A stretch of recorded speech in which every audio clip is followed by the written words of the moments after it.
ayyuhalladzina amanu kutiba alaikumus siyamu kama kutiba alal ladzina min qablikum la'allakum tattaqun.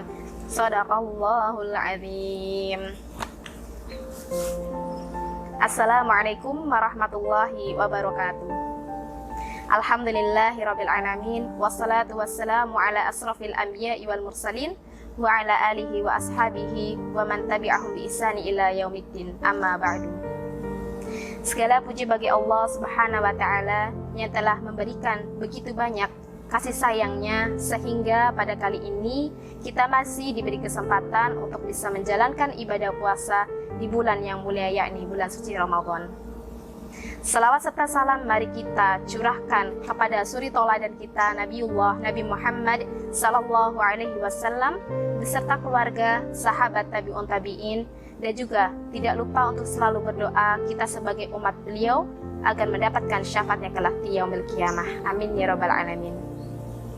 Sahabat SDMP yang disayangi Allah Subhanahu wa taala, kita tahu bahwa kedatangan bulan suci Ramadan merupakan anugerah dari Allah Subhanahu wa taala untuk seorang muslim. Karena amalan di bulan suci Ramadan memiliki kemuliaan yang lebih tinggi, keutamaan yang lebih tinggi, dan juga berlipat ganda. Di antara amalan yang ada pada bulan suci Ramadan, salah satunya ialah beriktikaf. Pengertian iktikaf secara bahasa berasal dari kata akofa yang berarti al-habsu, artinya mengurung diri atau menetap. Pengertian secara syar'i, para ulama berbeda pendapat dalam mendefinisikan i'tikaf.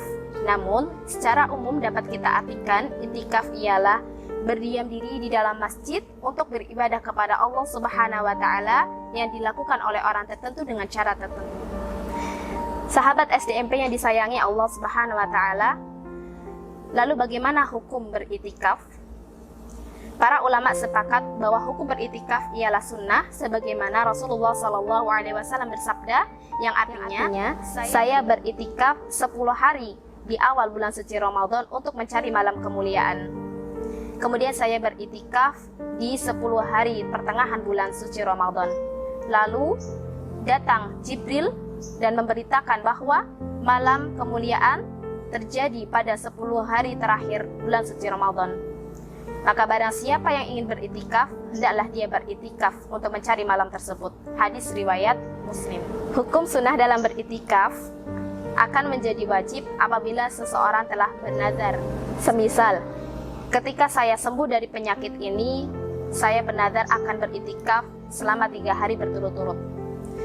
Maka ia wajib melakukannya sebagaimana yang disampaikan oleh Aisyah radhiyallahu anha dalam sebuah hadis. Rasulullah sallallahu alaihi wasallam bersabda, "Man nadhara ayuti Allah falyuti'hu," yang artinya barang siapa yang bernazar untuk melakukan ketaatan kepada Allah Subhanahu wa taala, maka ia wajib melaksanakannya. Hadis riwayat Bukhari. Lalu bagaimana hukum beriktikaf bagi perempuan? Para jumhur ulama sepakat ketika seorang perempuan ingin melakukan iktikaf, maka diperbolehkan atau sunnah. Tentu dengan syarat, yang pertama, dia harus mendapatkan izin dari suaminya bagi perempuan yang sudah menikah. Kemudian, memilih tempat atau masjid yang kondusif, yang mana tidak memperlihatkan aurat, dan juga tidak berbaur dengan jemaah laki-laki. Sahabat SDMP yang disayangi oleh Allah Subhanahu wa taala, ketika kita beriktikaf tentunya harus dilakukan dengan niat, karena dengan niat inilah yang membedakan antara seseorang melakukan iktikaf atau tidak meskipun sama-sama berada di dalam masjid. Para jumhur ulama juga berbeda pendapat dalam melafadzkan niat. Yang pertama, diperbolehkannya mengucapkan secara jahar atau keras dengan lafadz nawaitul i'tikafa sunnatullahi ta'ala, yang artinya saya berniat iktikaf sunnah karena Allah Subhanahu wa taala.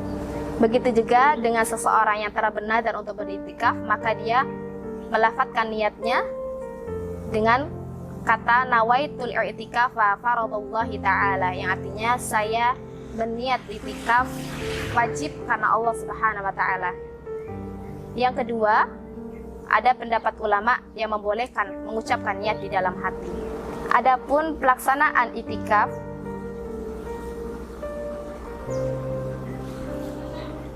Adapun pelaksanaan waktu iktikaf sangat dianjurkan di setiap waktu bulan suci Ramadan dan boleh dilaksanakan dalam waktu tertentu, misal 1 jam, 2 jam, 3 jam, dan seterusnya. Dan ini diperbolehkan oleh madhab Imam Syafi'i, Hambali, dan juga Hanafi. Juga boleh dilaksanakan dalam waktu 24 jam sehari semalam berdasarkan pendapat oleh madhab Imam Malik. Kemudian untuk tempat yang baik dalam melaksanakan itikaf, para jumhur ulama berpendapat baiknya dilakukan di dalam masjid. Sahabat SDMP yang disayangi Allah Subhanahu wa Ta'ala, ada 4 keutamaan yang dimiliki oleh itikaf sebagaimana yang disampaikan dalam kitab Al-Adhkar An-Nawawi karya Syekh Muhyiddin Abu Zakaria Yahya bin Nawawi. Yang pertama, itikaf dapat menjadi sarana kita untuk mendekatkan diri kepada Allah Subhanahu wa Ta'ala. Yang kedua, ketika kita melakukan itikaf, maka kita akan mendapatkan doa dari malaikat agar kita diampuni oleh Allah Subhanahu wa Ta'ala. Barang siapa yang beritikaf 1 hari mengharap keridhaan Allah Subhanahu wa Ta'ala, maka Allah akan menjadikan jarak antara dirinya dan api neraka sejauh 3 parit. Setiap parit sejauh jarak antara timur dan barat. Hadis riwayat Tabrani dan Baihaqi. Dan yang keempat ialah dengan beritikaf maka akan diampuni dosa-dosanya dan Allah akan membangunkan istana surga serta akan mendapatkan malam Lailatul Qadar. Sahabat SDMP yang disayangi Allah Subhanahu wa Ta'ala, lalu amalan-amalan apa saja yang dapat dilakukan ketika kita melakukan itikaf? Tentunya amalan-amalan itu dapat mendekatkan diri kita kepada Allah Subhanahu wa Ta'ala seperti melaksanakan sholat sunnah, yakni contohnya sholat duha, sholat tahiyatul masjid, sholat tahajud, dan juga sebagainya. Kemudian berzikir, berdoa, membaca Al-Quran, mentadaburinya, serta membaca buku-buku agama. Yang terakhir, sahabat SDMP yang disayangi Allah Subhanahu wa Ta'ala, ialah hikmah dari itikaf. Segala peribadatan yang dipersyariatkan oleh Islam tentunya memiliki hikmah yang dapat kita ambil. Demikian juga Allah mensyariatkan itikaf bagi mereka dengan tujuan agar hati dan kekuatannya fokus untuk beribadah kepada Allah Subhanahu wa Ta'ala, berkholwat dengannya, dan memutuskan diri dari kesibukan dengan makhluknya, sehingga berzikir kecintaan dan menghadap kepada Allah Subhanahu wa Ta'ala menjadi ganti semua faktor yang mampu memperkeruhkan hati. Begitu juga kesedihan dan kekeruhan hati akan terhapus dengan mendekatkan diri kepada Allah Subhanahu wa Ta'ala. Tatkala tak ada lagi yang lembut kepadanya dan mampu menolongnya, maka hanya Allah lah tempat bergantung. Begitu pula kesedihan dan kekeruhan hati justru akan terhapus dengan dia mendekatkan diri kepada Allah Subhanahu wa Ta'ala. Tatkala tak ada lagi yang lembut kepadanya dan tidak ada lagi yang mampu menolongnya, maka hanya Allah lah tempat bergantung. Dan itulah maksud dari itikaf yang agung. Sahabat SDMP yang disayangi Allah Subhanahu wa Ta'ala, demikian mengenai pengertian itikaf, hukum, niat, waktu, tempat, keutamaan, serta hikmahnya.